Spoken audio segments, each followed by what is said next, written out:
আমি মরার পরে তো আমারে কবরে যাওয়ার আগেই তো আগুন লাগাবে না। এত সুন্দর চেহারা আমি আগুনে জ্বালাইতে চাই না। একটা দৌড় মারিয়া আবার আল্লাহওয়ালার দরবারে গিয়া হাজির। আল্লাহর ওলি কয়, হুজুর দয়া করে আমারে মাফ করে দেন, আর আমারে তওবা পড়ায়া দেন, কালেমার রশি আমার গলায় লাগায়া দেন। আমি আর জাহান্নামের পথে এক সেকেন্ডের জন্য চলতে চাই না। আরে আমি তো মরলেই দুনিয়াতে আমার মুখে আগুন দিয়া দিবে। আমি দুনিয়ার আগুনও চাই না, জাহান্নামের আগুনও জ্বলতে চাই না। হুজুর আমাকে তওবা পড়ায়া কালেমাওয়ালা মুসলমান বানায়া দেয়।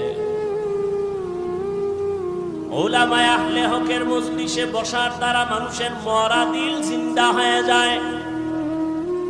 এই জন্যই তো বলি, যারা বলে আমরা ওলিয়া উলিয়া মানি না, উলামায়ে কেরাম চাই না, ওরা বাতিল, ওরা ধোঁকাবাজ, ওদের দুনিয়াও বরবাদ আখিরাতও বরবাদ। এই যারা দুনিয়া দুনিয়া জিকির করে, আল্লাহর জাত ও সিফাতের কসম, যারা নামাজে দাঁড়াইয়াও দুনিয়া, দোকান, সক্ষমতা, এই সেই, আমি তো হিসাব পরিপূর্ণ করে দেখছি, ওরা দুনিয়াও পায় না আখিরাত। দুনিয়া দুনিয়া দুনিয়া কইরা কইরা পালাইছে, জুতা নেওয়ার টাইম নেই, পাইছে দুনিয়া। এই ক্ষমতার লাভ কি যে পলাইতে হবে? এই ক্ষমতার পিছনে দৌড়ায় লাভ কি যে ফুলের মালার ঘরে জুতার মালা?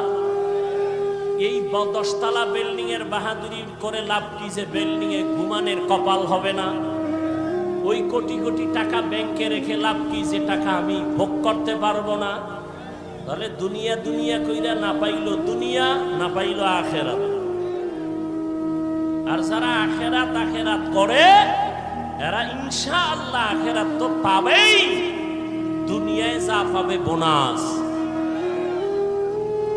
আমরা আখেরাত আখেরাত কইরা চলতে গিয়া কি না খাইয়া মইরা গেছি। মহামারী করোনায় চাকরি নাই, ব্যবসা নাই, দোকান বন্ধ, চাকরি বন্ধ, ট্রেন বন্ধ, ব্যবসা বন্ধ, ফ্যাক্টরি বন্ধ, সব স্কুল কলেজগুলো বন্ধ।